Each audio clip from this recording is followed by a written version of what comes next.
Warehousing Education and Research Council. And I'm excited to be here today to introduce the speakers for this afternoon. MHI has been honored to be part of they have a role in developing the Certified Technician in Supply Chain Automation, or the CT-SCA. And so, like I said, I'm excited to be here and introduce the speakers for this afternoon. There will be 3 speakers.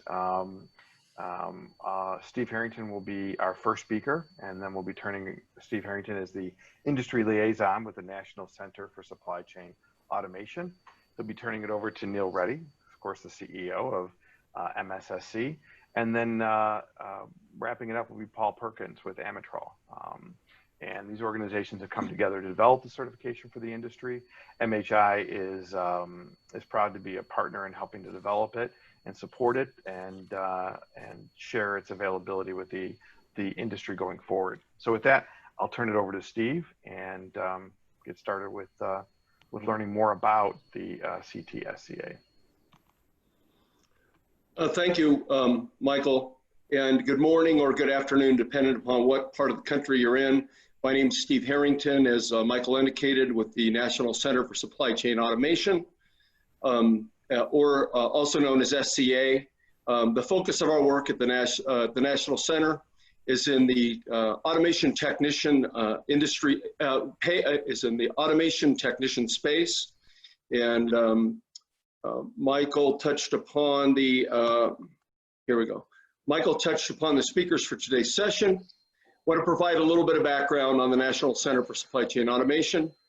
We're funded by the National Science Foundation under the ATE program, or the Advanced Technological Education Program. The focus of our work is in technician education in today's modern automated 21st century supply chain. We have partner schools nationally in a number of states who are a part of our team. And throughout the entire process and all the work involved with the National Center, we're industry guided and driven. We seek industry input on everything that we do, and validate. Industry must validate what we do before we publish it. And the focus of our work is in resource development, developing resources for educators, for schools and across the country around the technician occupation. There's no cost to anybody for the use of the resources that we've developed due to the grant funding nature of our work. And we also are not involved in any student education. The National Center does not teach students, our partners do, and schools that we work with do. We have a basic outline of our mission and objectives, but at the highest level, our focus is to increase the supply of highly qualified supply chain automation technicians. And we have a series of objectives, but the one that's relevant to today's discussion is our objective number 4, having to do with the establishment of industry validated certifications which are stackable. And we initially had 5 schools across the country: Norco, Tacoma, Sinclair Community College, Oakton, and Jefferson Community and Technical College. That was our first round of funding. And our second round of funding, Tacoma and Jefferson had dropped off, and we added Central Piedmont Community College in North Carolina and the Charlotte area. We also had a number of advisors and industry partners in the startup of the center. This slide will show a list of a number of those.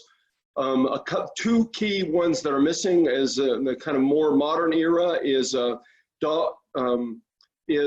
Mahita, the Material Handling Equipment Distributors Association, and Dollar Tree have been great contributors over the past couple of years. So this is a slide that illustrates kind of at the core level the focus of our work based upon industry input. And the key sentence in everything that has steered everything we do is the occupational definition. And you see it right there: person who installs, maintains, supports, operates, or upgrades the automated material handling equipment and systems which support the supply chain. The word automated is key. Yeah, and there's a listing of all the varying skills that are involved in the occupation of these highly skilled technicians. I think the takeaway from this particular slide is that the traditional automation, traditional manufacturing has been trade related. And with the intersection of industrial mechanics with today's automation technologies, you have something that's called a multi-craft technician is how the occupation has emerged. So you see a lot of that here, and it's becoming much more skilled.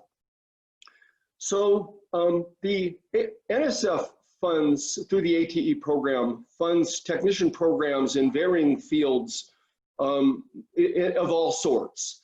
And the nature of the funding and the reason that they fund it is because they're interested in putting money behind career pathways that pay living wages at the start and that somebody can grow through. So this is a sample career pathway from one of our industry partners that shows you at the lowest level somebody who's first learning the occupation, a tech trainee or a tech one as it's called, kind of an entry-level position that pays in the range of around $40,000 a year up to as much as $50,000 at the beginning, and progresses through a career pathway. And at the top end of that, the middle ranges are $80,000 to $100,000 a year jobs, and at the top end, the positions pay in excess of $150,000 a year. So you can see how somebody who starts in this career has the opportunity, if they apply themselves, to really grow with it.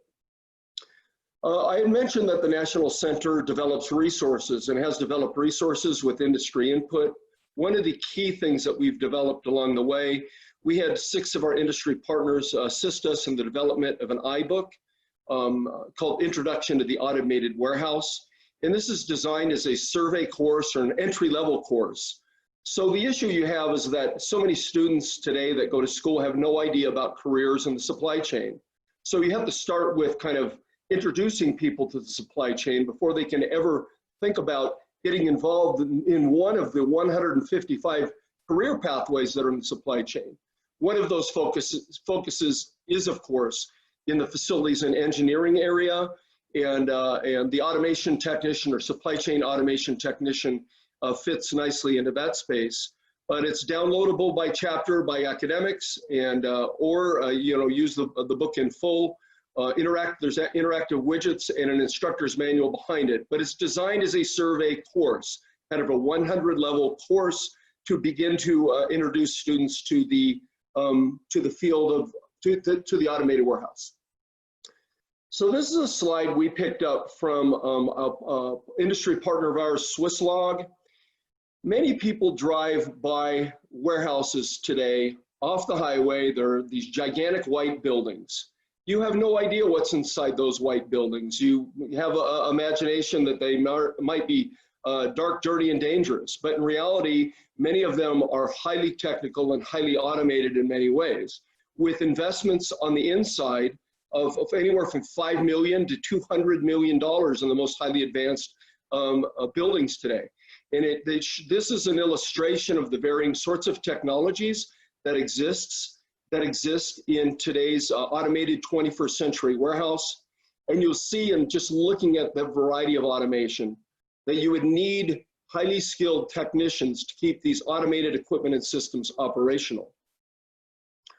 So our role with the certification and the certification development, the research role of the national centers centered around research, and on the onset, we'd identified a gap. There were no nationally portable, industry validated, ISO accredited certifications in this technician space in which we focus.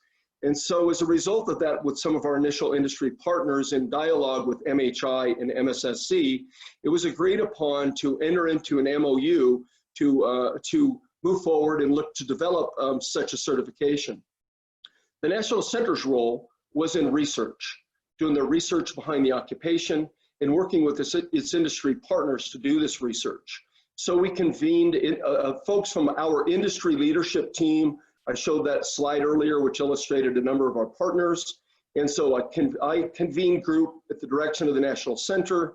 We did information gathering sessions working with Fortune 500 companies, firms like UPS and FedEx Ground who handle the package shipping.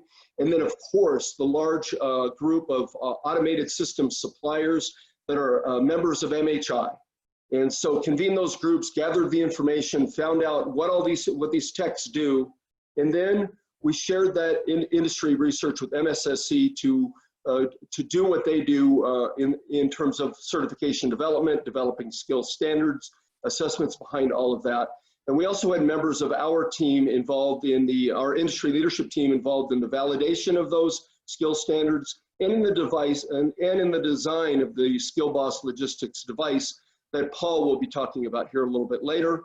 Additionally, there was a review of the e-learning that's being designed to support all of this, that it's in line with the occupation and the initial industry research, so that every element of this certification that you'll be learning about is crosswalked. Going forward, our role is one in which we are an honest broker, and it's to raise awareness. The National Center has no financial role in this, the certification itself. We're an advocate for certifications and students obtaining certifications to help them validate the skills that they've learned and help them progress through their own careers. So to transition a little bit here into some interesting data points as it relates to this emerging and growing occupation. This is a chart which shows the growth of e-commerce over this period of time of about 10 years. The chart actually goes back to all the way to the year 2000, the catalog businesses and things of that nature. But it shows you the year-over-year growth. The percentages in the bar charts are a percent of total US retail consumer goods sales. And so year over year, you see that growth. In particular, you look at the growth between 2019 and 2020, which was forecast to grow about 2%, which is quite significant. That's an additional $85 billion in e-commerce volume nationally. And you think about that from the perspective of e-commerce is different than traditional logistics in that e-commerce is handled one each at a time, one piece at a time, instead of the traditional way that it's been handled one carton at a time or one pallet at a time. So this sort of growth is presenting significant challenges to the people in the supply chain in the logistics world, and it's growing exponentially. All of this forecast was pre-COVID. So if you look and pay particular attention to the 2019-2020 growth from 11% to 13%, because more recent research has come out, and from a recent article in the Wall Street Journal citing UBS, that's forecasted now because of COVID and the movement toward e-commerce, that 25% of all US retail spending will be online by 2025. That's a doubling. That's a doubling of what took 20 years to occur. Is going to double in the next 5 years. And so that's quite significant. And what that's also going to do is impact, they estimate, approximately 100,000 bricks and mortar stores to close between now and 2025. And this is an example, this is a sample, and this was through like mid-July, of all of these stores that have announced some form of bankruptcy. It's from Yahoo Finance. And the list has been added to from here. One thing that's notable is the Brooks Brothers, a longtime traditional clothing retailer that Leo Reddy fancies, and he was quite upset when Brooks Brothers announced that they were going out of business. He has this preppy look, if you know Leo, and he didn't know where to source his clothing. And Leo was so relieved to learn that somebody's going to bail Brooks Brothers out, and the brand will continue, and he'll be able to continue to have his preppy look. So with that said, this is a statistic that came out from C.B. Richard Ellis a couple of years ago. And what was happening in the industrial space world, in the warehouse space world, was that their models of what their forecasts were changing. And they were anticipating one thing, and what was happening is there's a lot more demand for warehouse space than they were expecting. So if you look at, they came up with this metric saying for every $1 billion in e-commerce sales, there's a demand for an additional 1.25 million square feet of distribution space. And I say that additional because it's more than the typical $1 billion growth in traditional retail sales. So if you think about that last piece of information related to the doubling in the next 5 years, there's going to be an exponential growth in the demand for warehouse space and e-commerce space and automated equipment and systems to support e-commerce in efficiently handling the next day and same day shipments that occur. And kind of from a metric perspective, it's 150 to 175 million square foot annually. So that's quite notable. And what does all of that mean? It means that there's going to be this epic demand for skilled technicians. And so the funding behind our work and the timely introduction of this certification by MSSC and AMATROL, along with the industry partners, is perfectly timed for today's market. What's going forward in terms of the National Center's role, we have a number of pilot projects that are underway and have received funding for pilots around the Skill Boss Logistics and the certification program in 7 different schools in 6 different states. There's many more to come. And one role of the National Center is to work with its industry leadership team to help connect them with schools that are adopting these programs. We want to help act as that relationship broker and developing a tool that will be used on our website to assist in that manner. With that said, again, this is Steve Harrington. I'm the industry liaison. There's my email address and our website, the National Center's website. At this juncture, I'd like to go ahead and ask Neil Reddy to share his screen. Neil, if you could share your screen.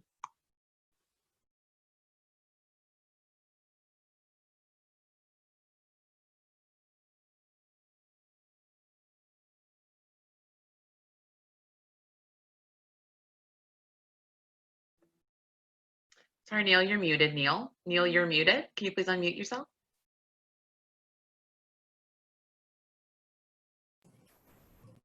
There we go. Can you hear me now? Good. Thank you so much, Steve. I'm guilty of being a Brooks Brothers fan myself. It's a one-stop shop for overweight, boxy figured men like myself. But yeah, just a little bit on MSSC. I think you have probably heard a lot about MSSC today, and I think you know that we go back to 1998 as an industry-led nonprofit, and we go through a very rigorous process under our ISO accreditation. We're third-party accredited, but going back originally to 1998 under our federal mandate to reach out to all sectors of manufacturing and identify industry-wide core competencies, working within all sectors and involving over 700 employers and 4,000 workers. And in the same regard, we had our frontline workers for manufacturing production technicians actually identify, define, and validate the standards of work and then the skills and knowledge you need to do that work. And through this same process, we worked with material handling industries and of course the National Center for Supply Chain Automation and AMATROL and so forth. But again, we're an industry-led nonprofit. We have over 1,740 assessment and training centers in all 50 states. We have a network of about 2,700 instructors around the country, and that's growing on a regular basis even throughout COVID, the COVID experience. So we were very fortunate to team up with the center and collaborate with, again, our partners, also the Material Handling and Equipment Distributors Association, to really create the Certified Technician Supply Chain Automation certification program.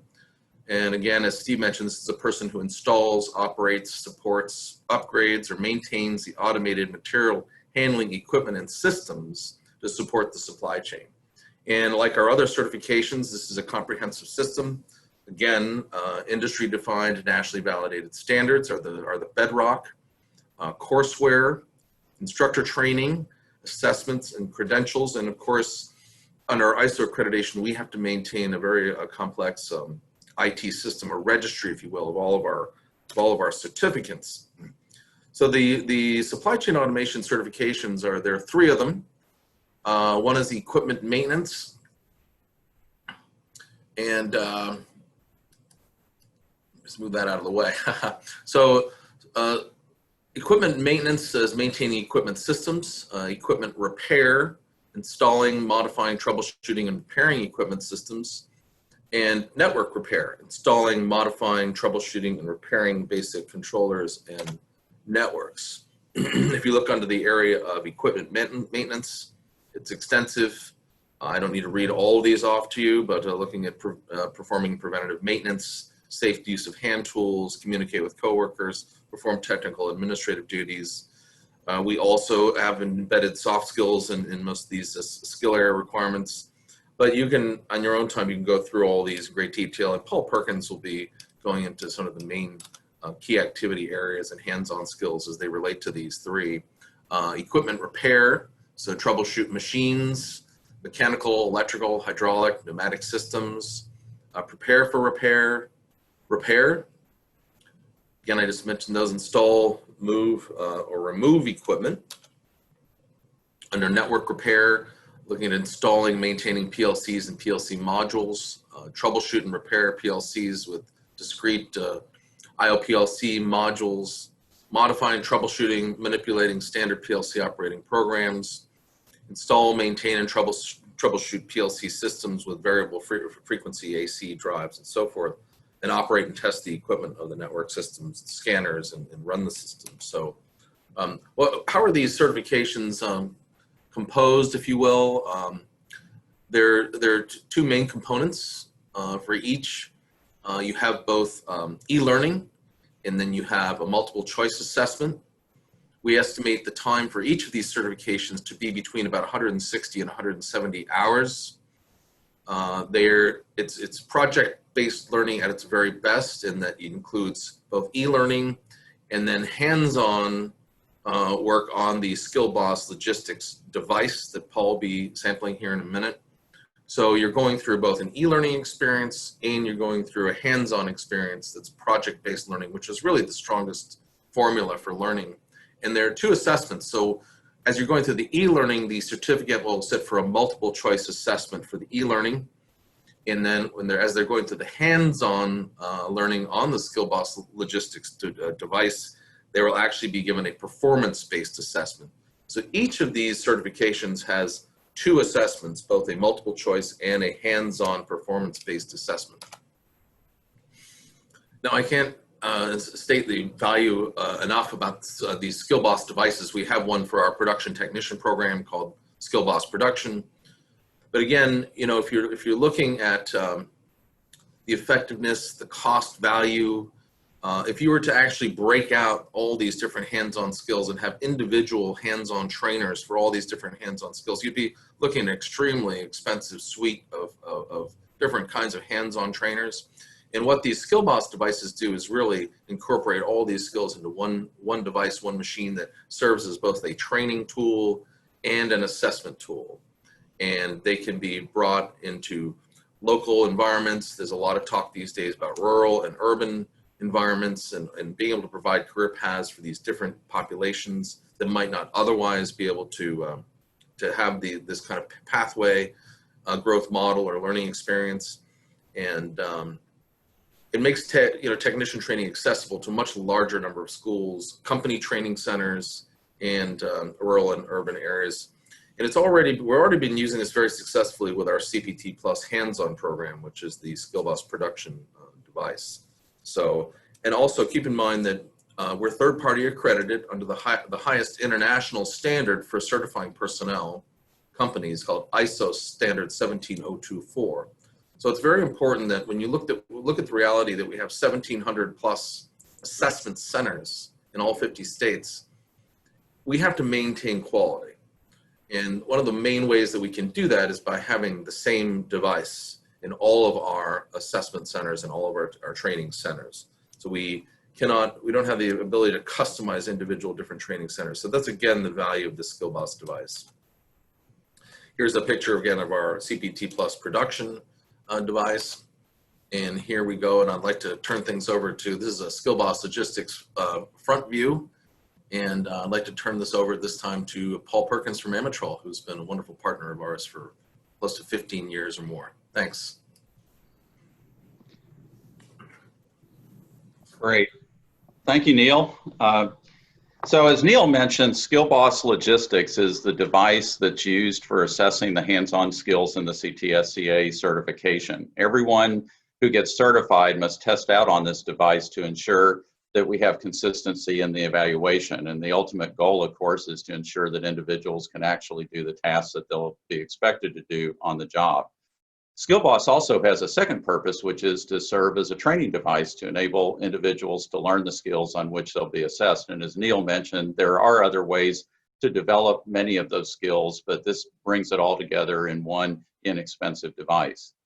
So the development of the product has been a very extensive process. We've been working on it for about 2 years, and I can truly say that it's been a team effort. The leadership has come from 5 different organizations, including these organizations that you see here, the National Center for Supply Chain Automation, NCSCA in California, MSSC in Virginia, the Material Handling Equipment Distributors Association, known as MAHITA in Illinois, the Material Handling Institute, MHI, in North Carolina, and AMATROL in Indiana. So this group not only created the vision for the device, but they also played a key role in bringing together various industry experts from memberships of MHI and MAHITA and the many other professional industry contacts that the various members had. So some of the industries that got very engaged in the development of the program are some of the companies that you see here. They're really a who's who of the supply chain industry, and these companies provided expert advisors to help us in looking at the design of the device and also making sure that it would accomplish the assessment and the teaching of the skills that were critical to performing those roles on the factory floor. And so they spent countless hours working with the design, testing the prototypes, and it really, I think, it came out in a very, very good way. So the device that you see here on the lower left-hand corner is a working tabletop size sortation system. And even though it's compact, the SkillBoss device uses the same technologies and techniques used in larger scale sortation systems, like some of the systems that you see in the 2 images on the right-hand side of the slide. So on SkillBoss, packages are inducted, scanned, routed to multiple conveyors, and then sorted into 3 destination chutes. Or if there's a bad scan, they're sent to a rework station. So sortation systems aren't the only types of devices used in a distribution center, but they certainly represent a big part of the automation. And so one of the things that we gave a lot of thought to was how to incorporate various types of technologies into SkillBoss device to not only help them learn about sortation systems, but learn about all the automation that they would find out there in the distribution center. So there's other types of devices, components that have been incorporated in here that could be seen on a sortation device, but would be likely to be seen in other devices as well. So the skills that are taught and assessed on SkillBoss are actually aligned with the 3 CT-SCA certification tests. And to develop the skills, we actually developed 3 online courses, and they're built around these 3 areas: equipment maintenance, equipment repair, and network repair. So the courses not only prepare the individuals to do the hands-on assessment part of CT-SCA, but they also prepare them for the online certification test delivered by MSSC as well. So as Neil mentioned, each course is about 160 to 170 hours. It includes the time to learn the multimedia content and to do the hands-on skills on SkillBoss. These are some examples of some of the different screens. They're multimedia courses with animations, 3D graphics, video, and text. So they really are highly interactive. They're not just page turners. And the courses have also been designed so that they specifically focus on the technology of supply chain automation. And as all of you know, I'm sure automation can be applied in a lot of different industries. And so industrial maintenance courses that are typically taught in colleges try to cover the broad spectrum. And what we attempted to do here was to develop courses that actually narrowed down to the supply chain automation, which is still pretty broad, but it's definitely less than if we were trying to address the entire spectrum of industrial maintenance type skills. And so what that allows us to do is to provide courses that allow individuals to go through in a lot less time. And if they're doing this as a workforce development or in-plant training, these courses can get them in and out in a matter of weeks rather than months or even years.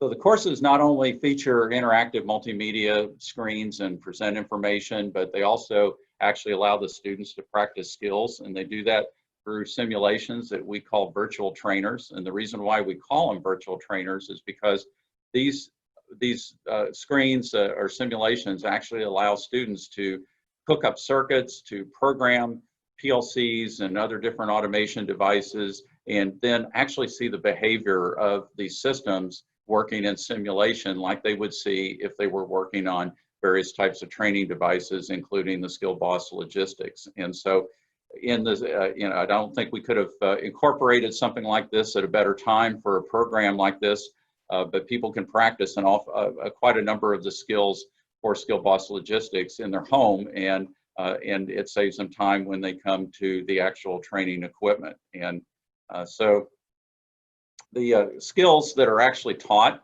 in Skill Boss logistics are actually number about 100, and they're divided across the 3 courses. And you can see as an example, for the first course, students are learning about how to do preventive maintenance, system operations, safety, lubrication, machine adjustments, all the basics that you would expect them to need to have when they come in the door and start performing skills the first day on the job.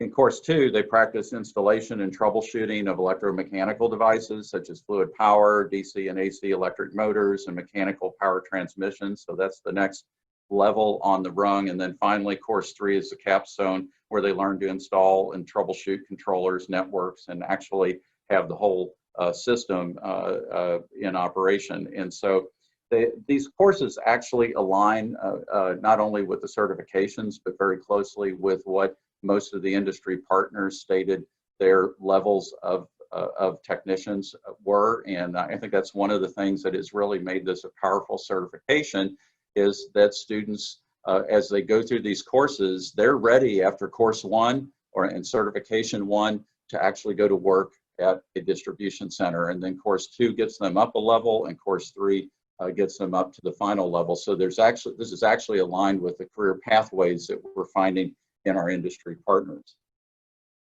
The major elements of Skill Boss, there's 3 of them that are related to its operation. One is an HMI system that runs on a PC using something called a warehouse control software, and that's the software that allows you to enter orders into the system, to control it, to monitor it, to actually do various types of setups and collect data.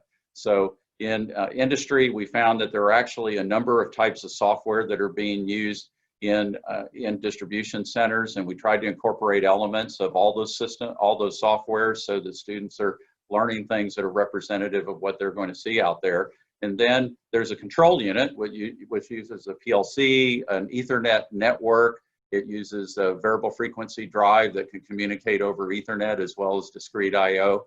And so there's actually some industry 4.0 elements that have been incorporated into the system. And finally, the piece that you see in the middle, which is the workstation, the sortation system itself.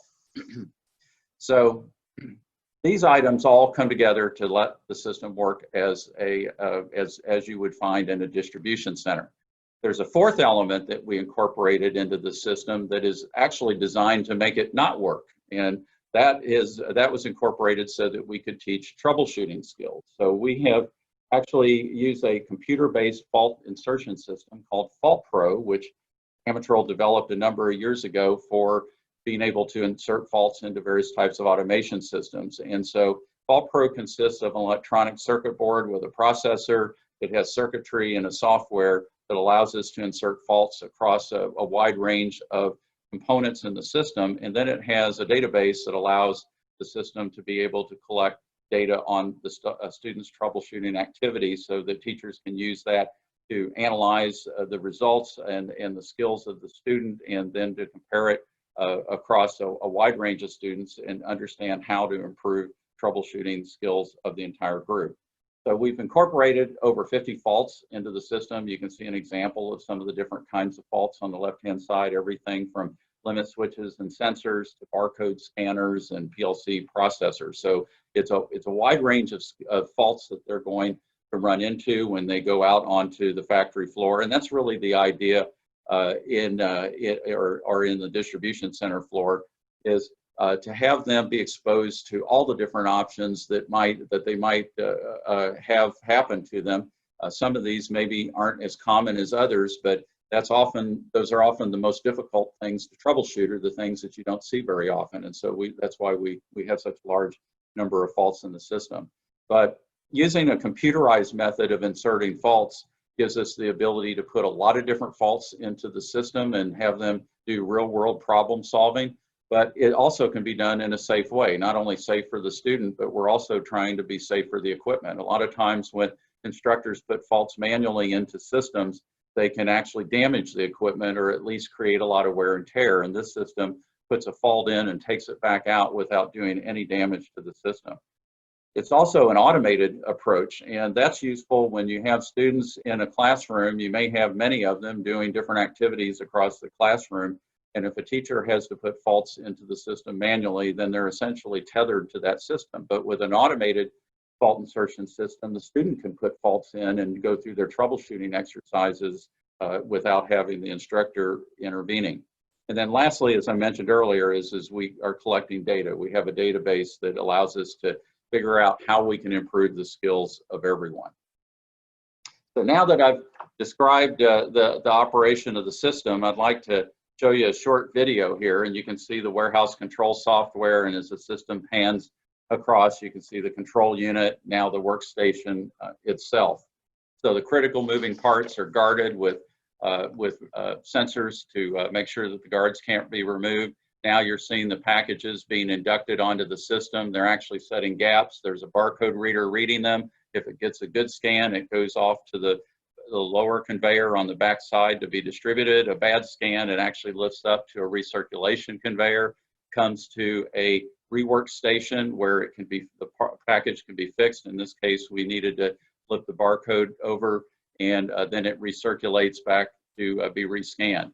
These are the diverter stations, where the chutes that are going to destinations, and there's a variety of diverters that are used on the system. And now you're seeing some examples of some of the touchscreen displays that have been built into the warehouse control system. So one of the things that you can certainly imagine is that there's a lot of technology that's been incorporated into the system, and there's really a lot to learn, not just for the students, but for the teachers as well. And we've given a lot of thought to that, and so we've actually developed instructor training that is going to be held at AMATROL in the fall, and will be continuing on through the next year. And so teachers will have an opportunity to be able to get their hands on the equipment, to learn the skill boss thoroughly, to learn about the certification, how to work with the online courses, and really the entire system. So one of the things that we certainly have been concerned about with the process is keeping people safe as well. So in the training, we're planning to open up we have multiple classrooms that can actually connect together. So we're going to have teachers in the classroom, but they're going to be working individually on their own equipment in different corners of a very, very large room. And we've actually run courses like this through the summer here this year, and have had really, really good results with it. So we're expecting that we're going to be able to provide the teacher training effectively. As time goes on, there are plans to be able to create regional training centers amongst the community colleges, and that's something that we're really looking forward to as well, because we think that the more places where teachers can get trained and the closer they can be, it's going to help disseminate the work to a lot more places. And certainly, as Steve has underscored with some of the data that he's provided, that the need for this area is great. And I've been involved in the automation world for a lot of years, and certainly starting with the manufacturing industry, and through the 70s and 80s and 90s, there was a huge ramp up of automation, and the need for industrial maintenance technicians grew exponentially in that world. And now it's still growing, but it's at a pretty steady pace. And in the logistics industry, what we're seeing right now is that same type of exponential growth that occurred 20 years ago in manufacturing. It's now happening in the logistics industry, and all the same technologies are coming to bear with that. And so there is a huge need for technicians to work in this area. So I'm really excited to see the certification in place. And I think one of the things that's really exciting about what has come out of this is just this has been a tremendous example of a public-private partnership, and the industries that have come together on this, and the collaboration. Many of these industries our competitors in many ways, and the way that they've shared with each other, I think, has really been extremely energizing for everybody that's been a part of this process. And so what has come out of it is I think an extremely strong certification, and all the pieces have come together in a tremendous synchronous motion. So not only do we have the online tests, we have the hands-on tests of the certification, the training devices, the training courses, the teacher training, all the pieces have come together at the same time. And as Steve said, it couldn't have been more timely with the advent of COVID. Even without it, there would have been a tremendous need, but this has just amplified that tremendously. And so I can't thank enough the industry leaders like Mahita and MHI and NCSCA and certainly MSSC for their leadership in bringing this certification together. And we've been really grateful to have the opportunity to really be be an integral part of this, and just looking forward to seeing a lot of folks getting trained, getting into this industry very quickly, and fulfilling a need that the industry has, but also creating a really a game-changing career path for so many people out there that desperately need a new direction in life. And I think that this certification is certainly going to do that.